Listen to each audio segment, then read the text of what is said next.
Every street has a story.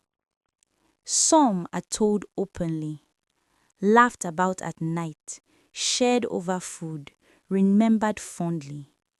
Others are whispered, lowered voices, quick glances, fear stitched together by rumor. This street had one of those stories, and it lived in the last house at the end of the road.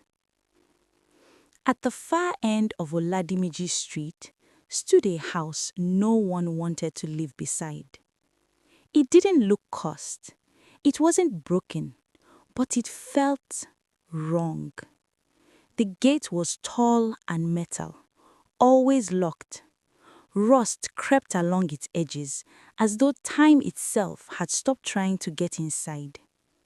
The walls were high, once painted cream, now faded into a tired, lifeless color. No music ever came from the house, no laughter, no visitors, and yet someone lived there. Children were the first to notice.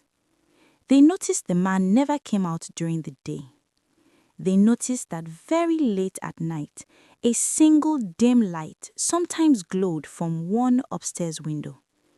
And when their football rolled too close to the gate, no one volunteered to retrieve it. Parents noticed something else. He never greeted anyone, never attended street meetings, never complained, never smiled. His name was known only from a faded label on the electricity meter, Mr. Adewale. But no one ever called him that. They called him that man. Because fear does not need evidence.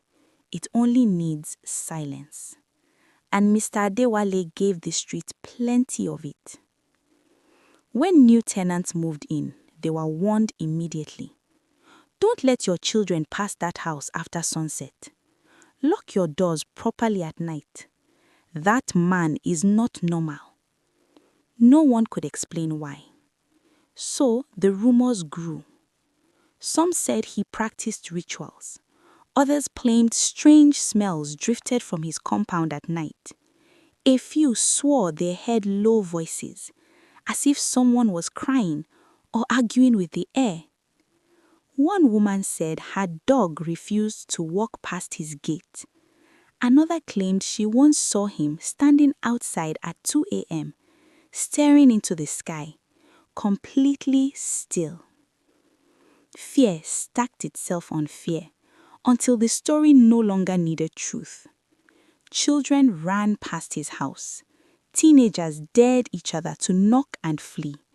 Even grown men crossed the road rather than walk beside it. The house became a warning. Inside that quiet house, life moved slowly. Mr. Adewale woke before dawn, not because he had somewhere to go, but because sleep no longer obeyed him.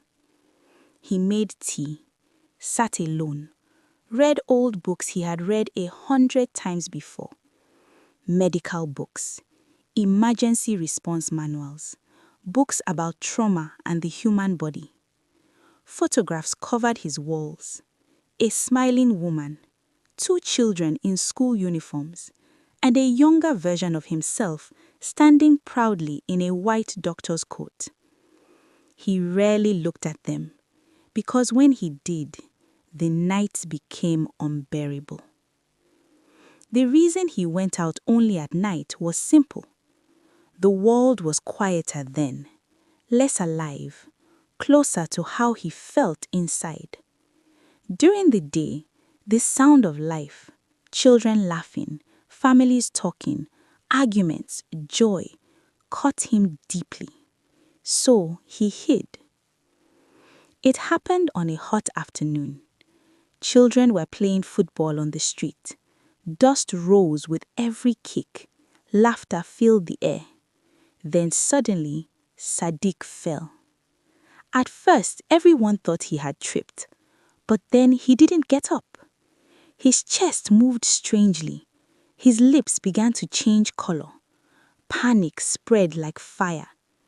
"Something is wrong. He can't breathe. Call his mother." There was no car nearby. The nearest clinic was far. Time began to slip away.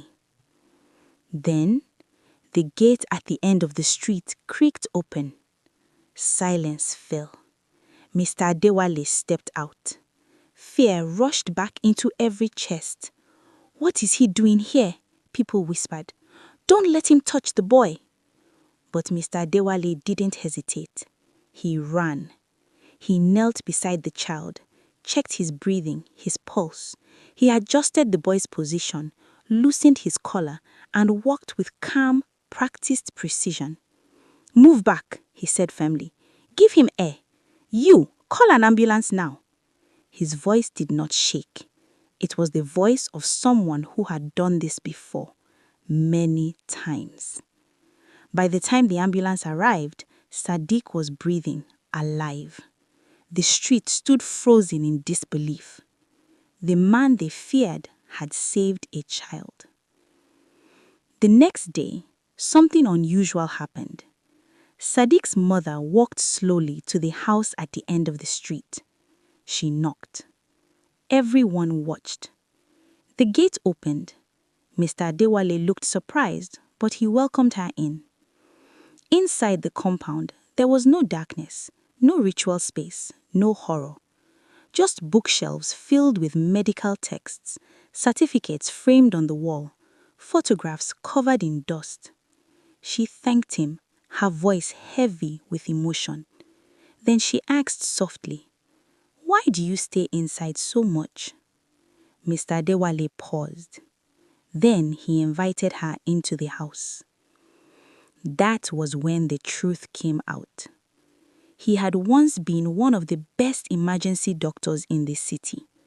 Years ago, after a long shift, exhausted, he drove home too fast.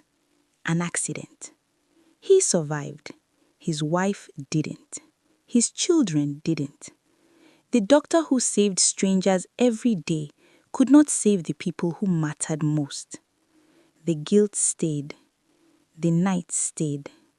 And the silence became his shield. After that day, the street changed. Greetings returned. Food appeared at his gate.